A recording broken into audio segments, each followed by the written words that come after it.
Hello student, स्वागत है आपका अस्तित्व एकेडमी के इस नए सेशन में। हाँ जी, आप लोग कैसे हैं? उम्मीद है अच्छे और खुशहाल होंगे। आज हम कक्षा 12वीं के एक नए दिलचस्प अध्याय की शुरुआत करने जा रहे हैं, जिसका नाम है मानव जनन। क्या नाम है? मानव जनन। देखिएगा, मानव जनन। यह हमारे क्लास 12वीं का दूसरा चैप्टर है, जिसका नाम है मानव जनन। हाँ जी, देखिएगा ध्यान से। इस क्लास में हम लोग कोई बकवास और कोई बकैती नहीं करेंगे। ठीक, साफ शब्दों में कह लें तो हम लोग इस क्लास में, नए सेशन में, एकदम से एनसीईआरटी बेस जितनी भी बातें होती हैं एकदम से नीचे से लेकर के, अर्थात एकदम शुरुआत से लेकर के हम आप लोगों को पढ़ाना स्टार्ट करेंगे। आशा और उम्मीद है कि ये मेरे द्वारा बताई गई सारी बातें समझ में आ जाएंगी आप लोगों को। आइए स्टार्ट करते हैं मानव जनन, जिसमें सबसे पहला पॉइंट क्या है। सबसे पहला मैं आपसे एक क्वेश्चन पूछना चाहूँगा। सबसे पहला कि मानव में किस प्रकार का जनन होता है?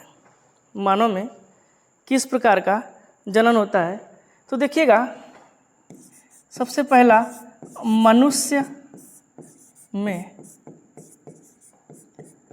लैंगिक जनन होता है। पहला क्वेश्चन, पहला पॉइंट है, मनुष्य में लैंगिक जनन होता है। कौन सा जनन होता है? मनुष्य में लैंगिक जनन होता है। देखिएगा, मनुष्य में लैंगिक जनन का मतलब क्या है? मनुष्य में लैंगिक जनन का मतलब क्या है? ध्यान से सुनिएगा। देखिए, लैंगिक जनन कौन सा है? अर्थात कह लीजिए कि जिसमें क्या पाए जाते हों, लैंगिक अंग पाए जाते हो। लैंगिक जनन कौन सा है? अर्थात कह लीजिए जिसमें लैंगिक अंग पाए जाते हों, उन्हें क्या कहते हैं? उस क्रिया को लैंगिक, या उसको कहते हैं लैंगिक जनन। इस लैंगिक जनन में, ठीक, देखिएगा, युग्मकों का निर्माण होता है। लैंगिक जनन, लैंगिक अंगों में, लैंगिक अंग में युग्मकों का निर्माण होता है, और ये युग्मक, ठीक, आपस में संलयन करते हैं, अर्थात निषेचन की क्रिया करते हैं। निषेचन के फलस्वरूप क्या होता है? युग्मनज या फिर जाइगोट का निर्माण होता है। ये जाइगोट कहीं ना कहीं भ्रूण में बदल जाते हैं, और फिर वह भ्रूण, ठीक, एक समय ऐसा भी आता है कि वह भ्रूण एक छोटे से शिशु में बदल जाता है, और फिर वही शिशु माँ के गर्भ में कुछ समय पश्चात, अर्थात कह ले तो माँ के गर्भ में 9 माह तक, ठीक, रहता है, उसका पालन पोषण होता है, जिसके फलस्वरूप एक समय ऐसा भी आता है जो वो इस पृथ्वी पे क्या करता है? जन्म लेता है। तो ये सारी प्रक्रियाएं जो हैं लैंगिक जनन के अंतर्गत आती हैं। किसके अंतर्गत आती हैं? लैंगिक जनन के अंतर्गत आती हैं, जिसमें लैंगिक अंग होता है, और लैंगिक अंगों में क्या होता है? युग्मकों का निर्माण होता है, और युग्मक आपस में फिर संलयन करते हैं। संलयन के पश्चात, ठीक, क्या होता है? युग्मनज का निर्माण होता है, और यह युग्मनज आगे चल करके क्या बढ़ता है? भ्रूण में बदल जाता है। एनसीईआरटी के पहले ग्राफ में ही ये सारी बातें आपको दी हुई हैं। ये एनसीईआरटी के जो पहले ग्राफ में 4-5 से 6 लाइनें होंगी, ये लाइनों में सब यही बातों का क्या किया गया? जिक्र किया गया है। देखिए, तो पहला पॉइंट हम लोगों ने क्या सीखा? पहला पॉइंट हम लोगों ने सीखा है साफ और स्पष्ट शब्द में कि मनुष्य में कौन सा जनन होता है? तो मनुष्य में लैंगिक जनन होता है। दूसरा पॉइंट, आइए ध्यान से देखिएगा। दूसरा पॉइंट हम लोग क्या लिखेंगे कि मनुष्य लैंगिक द्विरूपता दर्शाते हैं। क्या दर्शाते हैं? तो मनुष्य लैंगिक द्विरूपता दर्शाते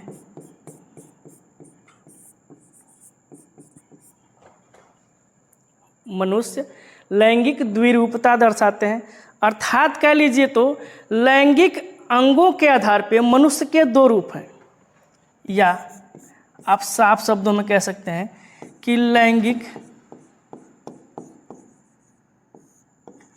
अंगों के आधार पर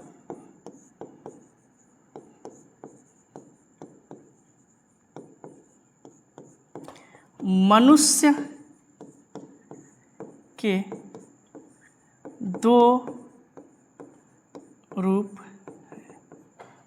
मनुष्य के कितने रूप हैं? दो रूप हैं। एक क्या होता है देखिएगा, नर, और एक क्या है? मादा। एक है नर और एक क्या है? मादा। ठीक ना? देखिएगा, नर में लैंगिक अंग, नर में लैंगिक अंग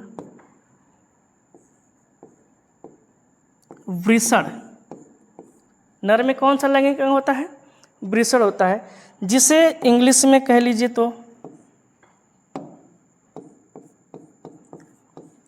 टेस्टिज कहते हैं। क्या कहते हैं? टेस्टिज। जहाँ जहाँ पे आवश्यकता पड़ेगी, ध्यान दीजिएगा, जहाँ जहाँ पे आवश्यकता पड़ेगी वहाँ वहाँ पे हम अंग्रेजी के वर्डों को भी क्या करते रहेंगे? लिखते रहेंगे, वर्ड जो होते हैं। तो आप लोग निश्चिंत रहिए, हिंदी वर्ड भी आपको मिल जाएगा और उसका अंग्रेजी वर्ड भी आपको आसानी से मिल जाएगा।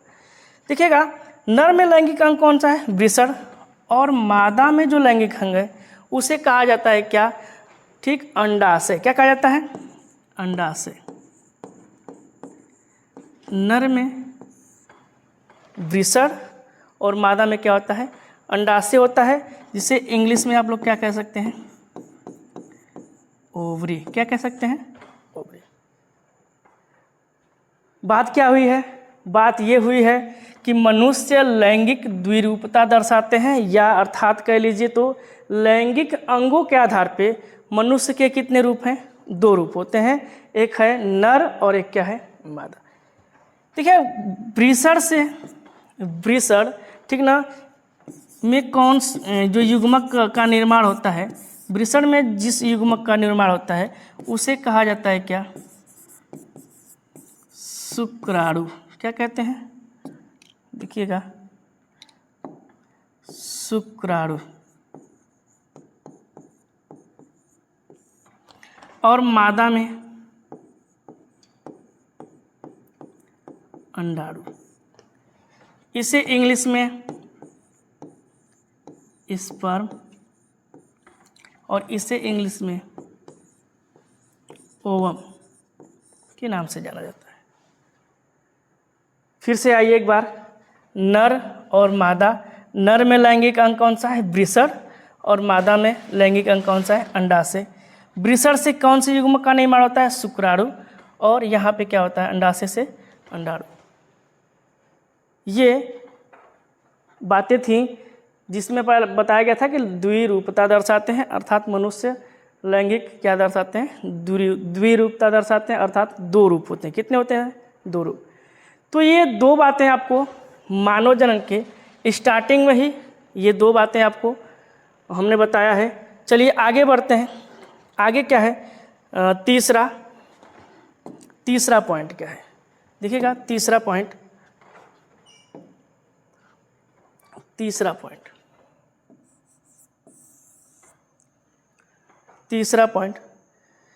एक शब्द है, ध्यान दीजिएगा, एक शब्द है भ्रूण विज्ञान। भ्रूण विज्ञान, एक शब्द क्या है? भ्रूण विज्ञान। और एक और शब्द है जिसे कहते हैं भ्रूणोद्भव। भ्रूण विज्ञान को इंग्लिश में एम्ब्रियोलॉजी कहा जाता है। एम्ब्रियोलॉजी।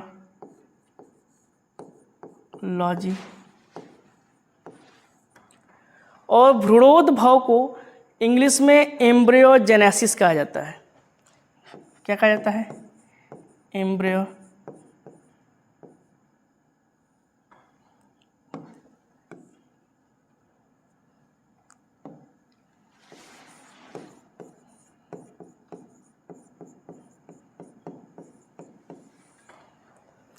एम्ब्रियो क्या कहा जाता है, जेनेसिस कहा जाता है। ठीक, आइए आप देखिए, देखते हैं इस भ्रूण विज्ञान का मतलब क्या है और भ्रूणोद्भव का मतलब क्या है। दो वर्ड हम आपको बताए हैं, एक है भ्रूण विज्ञान और दूसरा वर्ड क्या है, ठीक, भ्रूणोद्भव। देखिए इसके पहले हम लोगों ने सीखा क्या है कि नर युग्मक तथा मादा युग्मक में आपस में क्या होता है, संलयन होता है। और संलयन के पश्चात देखिएगा, संलयन के पश्चात अभी हम लोगों ने ये बातें की हैं कि नर युग्मक और मादा युग्मक, ठीक, किस आपस में क्या करते हैं, संलयन करते हैं। और संलयन के पश्चात एक संरचना का निर्माण होता है जिसे कहा जाता है युग्मनज। क्या कहा जाता है, युग्मनज। युग्मनज को इंग्लिश में कहा जाता है जाइगोट। ठीक, यह एक कोशिका है, युग्मनज या फिर जाइगोट। इस युग्मनज से, ध्यान से देखिएगा, इस युग्मनज से भ्रूण, इस युग्मनज से क्या, भ्रूण का निर्माण होता है। ये जो युग्मनज है कुछ समय पश्चात किस में बदल जाता है, भ्रूण में बदल जाता है। तो ध्यान से देखिएगा, हुआ क्या, ये युग्मनज से भ्रूण ऐसे ही एक ही पल में या कुछ ही समय में डायरेक्ट नहीं बन गया। युग्मनज से भ्रूण बनने के दौरान कई अवस्थाएं आती हैं, अर्थात कह लीजिए तो इस दौरान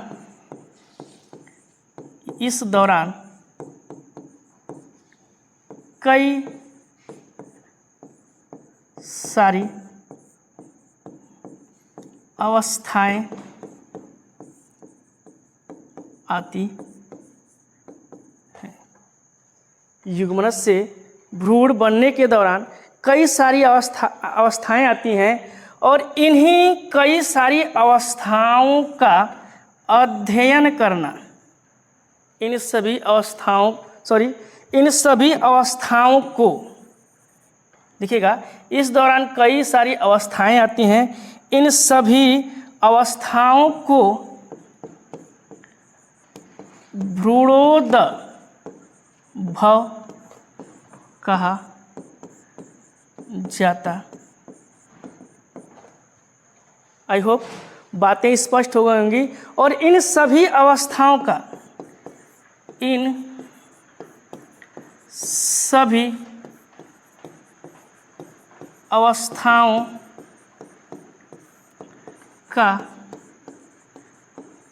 अध्ययन करना, ठीक, भ्रूण विज्ञान कहलाता है।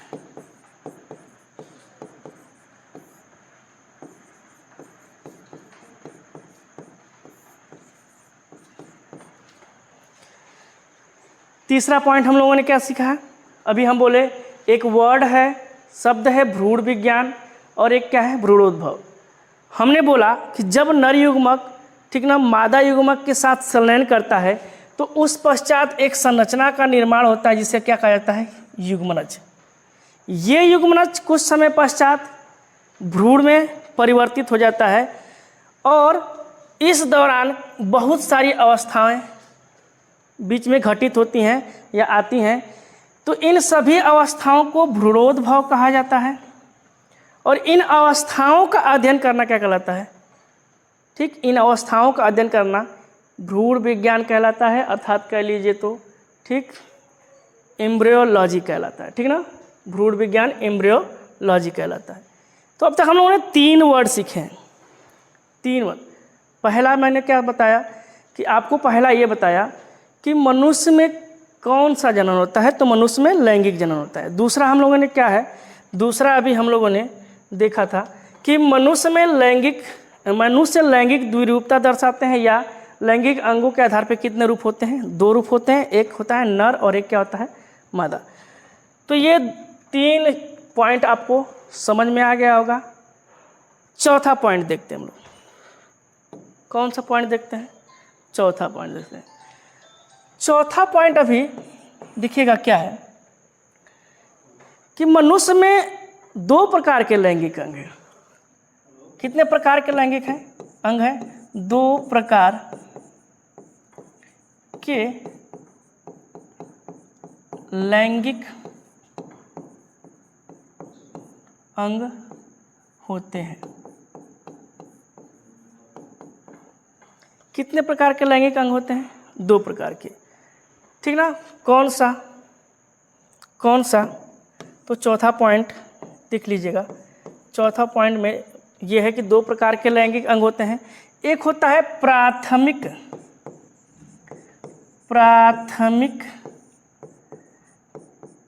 लैंगिक अंग। क्या होता है? प्राथमिक लैंगिक अंग। और दूसरा क्या होता है? 5वां पॉइंट यहीं पे लिख दे रहे हैं। दूसरा क्या होता है? दूसरा होता है द्वितीयक लैंगिक अंग। द्वितीयक लैंगिक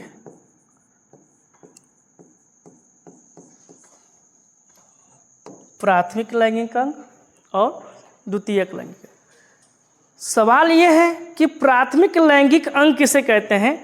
तो वे अंग जिनमें युग्मक का निर्माण होता है, वे अंग जिनमें युग्मक का निर्माण होता है उन्हें प्राथमिक लैंगिक अंग कहते हैं। साफ साफ आप लिख सकते हैं कि वे अंग जिनमें युग्मक का निर्माण होता है उन्हें प्राथमिक लैंगिक अंग कहते। प्राथमिक लैंगिक अंग किसे कहते हैं? तो वे अंग जिनमें युग्मक का निर्माण होता है उन्हें प्राथमिक लैंगिक अंग कहते हैं। जैसे में नर में देखिएगा वृषण, नर में क्या? वृषण। तथा मादा में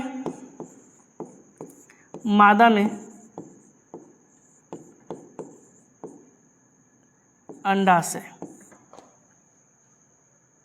ये 2 क्या है? प्राथमिक लैंगिक अंग है। देखिएगा इन्हें एक और नाम से जाना जाता है जिसे हम लोग जनन कहते हैं। क्या कहते हैं? जनन कहते हैं। इंग्लिश में इसे गोनेट्स कहते हैं।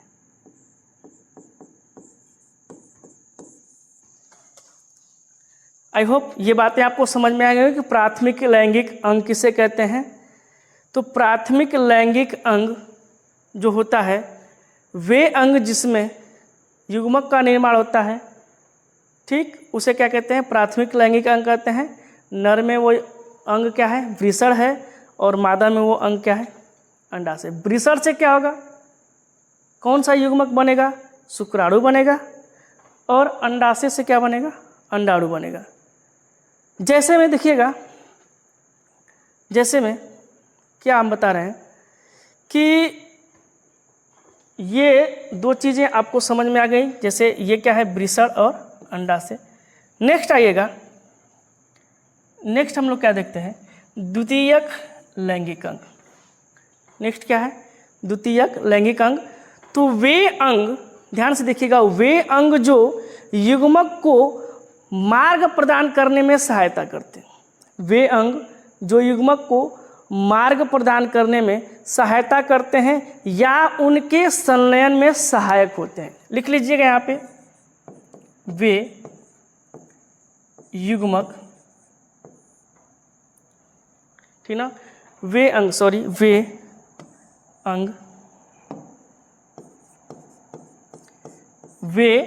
अंग जो युग्मक को मार्ग प्रदान करते हैं, जो युग्मक को मार्ग प्रदान करने में सहायता करते हैं या उनके संलयन में सहायक होते हैं, या उनके संलयन में सहायक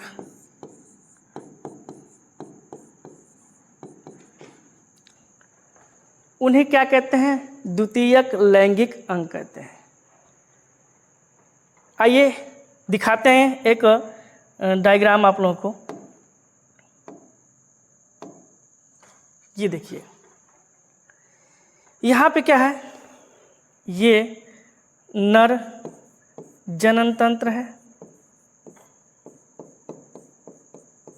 और ये क्या है? मादा जनन तंत्र है।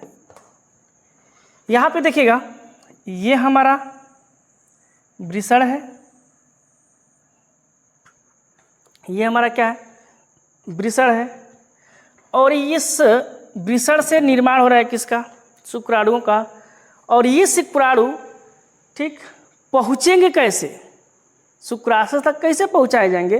तो ध्यान देखिएगा, यहाँ पे एक नली जैसी क्या दिखाई दे रही है? संरचना दिखाई दे रही है, जिसे हम लोग कहते हैं क्या? शुक्रवाहक। क्या कहते हैं? शुक्रवाहक।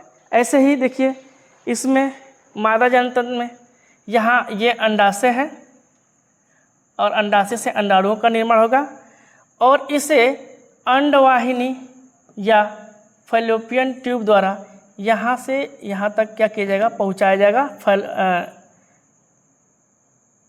यहाँ पे निषेचन होगा, फिर यहाँ तक क्या किया जाएगा? इसे पहुँचाया जाएगा जब युग्मनज का निर्माण हो जाएगा तब। जैसे में आइए देखते हैं, नर में कौन कौन से सहायक अंग हैं? नर में, किस में? नर में। तो नर में ठीक ना, द्वितीयक लैंगिक अंग कौन से हैं? नर में द्वितीयक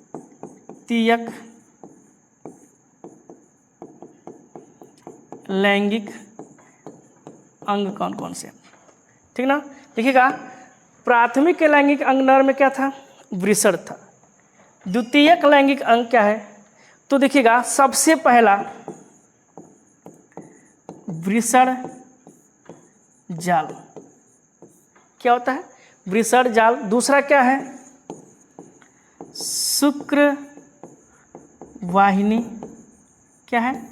शुक्र वाहिनी। ये दो हैं, वृषण जाल और शुक्र वाहिनी। फिर क्या आता है? अधिवृषण।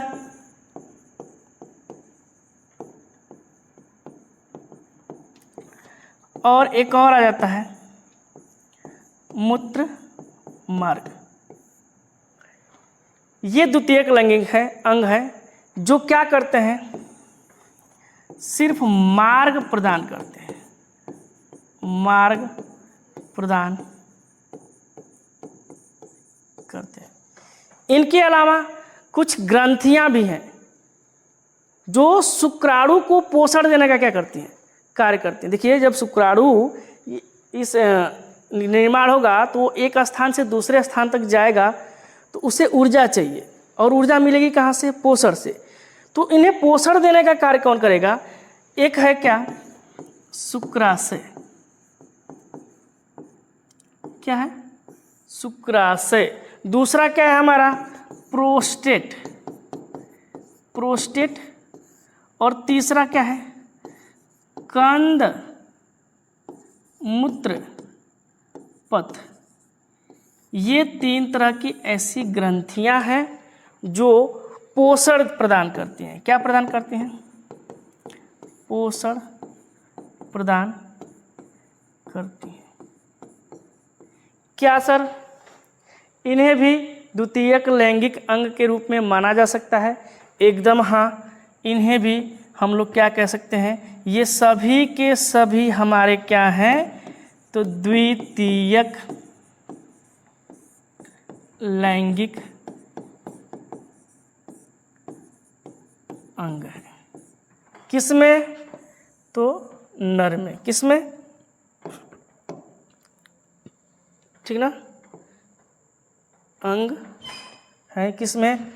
तो नर में। हट जाता हूँ साइड में। चाहें तो आप इसे क्या करते हैं, नोट्स के रूप में लिख सकते हैं। अभी मैं पूरे स्लाइड जितना भी आपको मैं पढ़ाया हूँ, अभी एक एक करके मैं आपको समय दे दूंगा, स्क्रीनशॉट मार लीजिएगा, लिख लीजिएगा, नोट्स बनाते चलिए। एनसीईआरटी का एक भी ऐसा लाइन नहीं है जो हम आपको क्या करेंगे, नहीं पढ़ाएंगे। सभी चीज़ों को एकदम से कह लीजिए तो जीरो से स्टार्ट करना है हमको। जिसे नहीं भी बायो आती है वो भी इस अगर लेक्चर को देख लेता है, पहला लेक्चर है, अगर इसको देखेगा वह बालक, तो उसे ये सारी चीज़ें बहुत आसानी से क्या हो जाएंगी, समझ में आ जाएंगी। नेक्स्ट चलते हैं किस में, देखिएगा मादा में। किस में, मादा में द्वितीयक लैंगिक अंग, ठीक है ना। मादा में द्वितीयक लैंगिक अंग कौन कौन से हैं?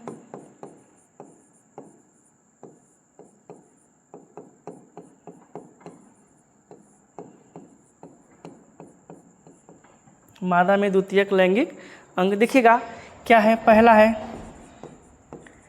अंडवाहिनी, इसे क्या कहा जाता है, एक और नाम से जाना जाता है डिंबवाहिनी। एक और है, इसे हम लोग कह सकते हैं फैलोपियन ट्यूब या फैलोपियन नलिका। दूसरा हमारा क्या था, ठीक ना, मादा में द्वितीयक लैंगिक अंग में पहला है अंडवाहिनी, दूसरा क्या है गर्भाशय, और तीसरा क्या है योनि। ये हमारे तीनों पार्ट जो हैं क्या करते हैं, मार्ग प्रदान करते हैं। ये भी क्या देते हैं, मार्ग प्रदान करते हैं। एक इनमें ग्रंथि भी आती है,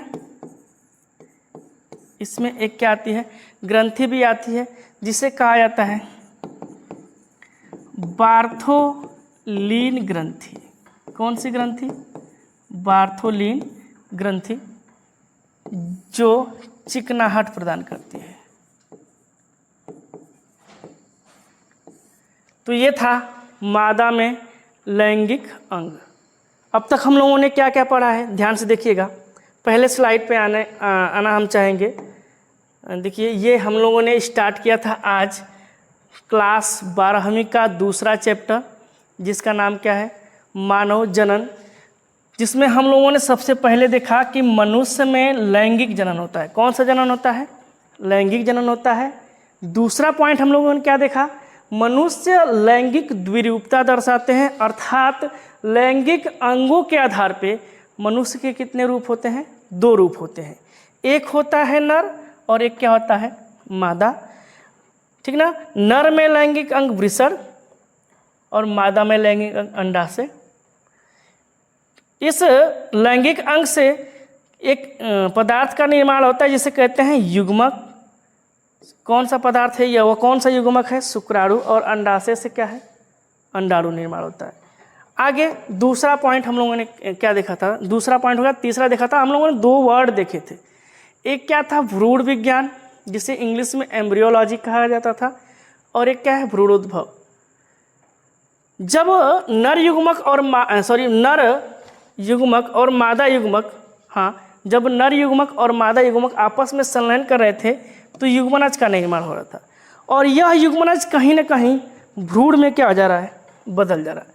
तो यहाँ से यहाँ तक कि बीच में बहुत सारी अवस्थाएं आती हैं।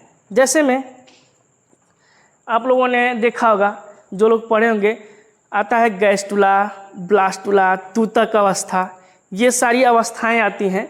इस अवस्थाओं को क्या कहा जाता है, भ्रूणोद्भव कहा जाता है। इन सभी अवस्थाओं को क्या कहते हैं, भ्रूणोद्भव कहते हैं। और इन अवस्थाओं का अध्ययन करना क्या कहलाता है, भ्रूण विज्ञान कहलाता है। कुछ लोग ये जानते हैं कि भ्रूण का अध्ययन क्या कहलाता है, भ्रूण विज्ञान।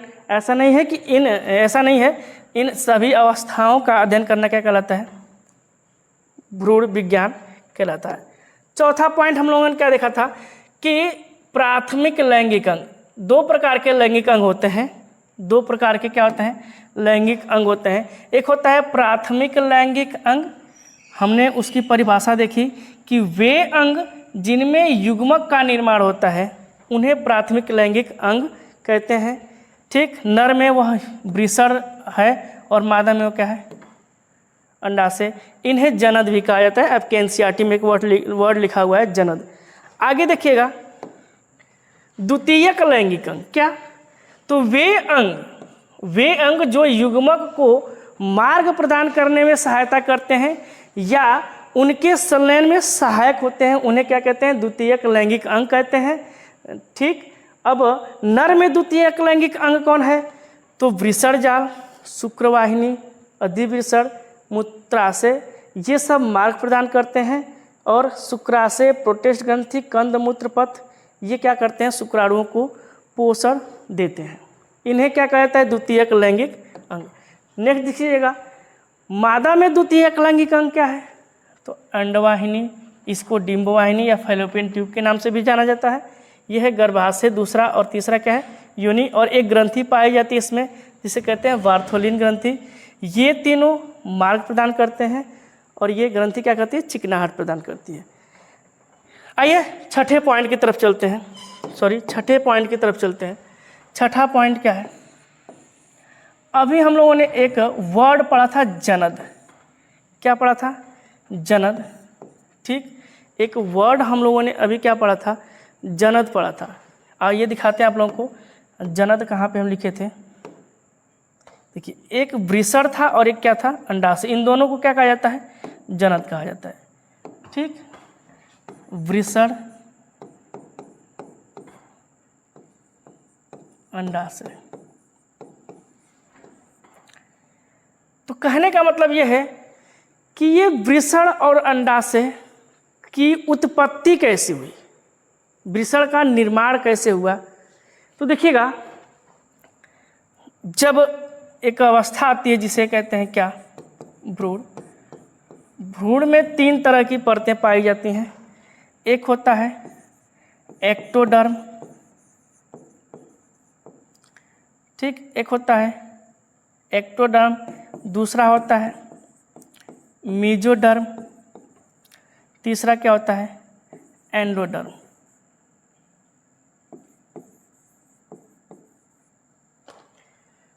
बाह्य परत, ठीक, अंतः परत, ये क्या है, बाह्य परत है, ये मध्य परत है और यह अंतः परत है। ठीक ना, ये बाह्य, ठीक, ये मध्य और ये क्या है, अंतः परत। इन तीनों परतों में से सबसे जो ये है मीजोडर्म, मीजोडर्म से, ठीक ना, वृषण और अंडाशय का क्या होता है, जो जनद होते हैं उनका निर्माण होता है। तो आई होप कि मानव जनन में 6 पॉइंट हम आपको बताए हैं। ठीक, इन 6 पॉइंट को आप लोग अच्छे से नोट कर लीजिएगा, कॉपी बना लीजिएगा, वीडियो रोक करके आप क्या करिएगा, लिख लीजिएगा। आइए इस स्लाइड को एक बार पुनः हम कर देते हैं। ठीक, देखिएगा, ये पहली स्लाइड थी जो हमने बताया है, ये हमारा क्या है, दूसरा है, ये तीसरा, ये नेक्स्ट है हमारा, और ये आगे का, और फिर ये अंतिम। ये 6 पॉइंट आपको अच्छे से समझ में आ गए। आज के लिए बस इतना है, धन्यवाद।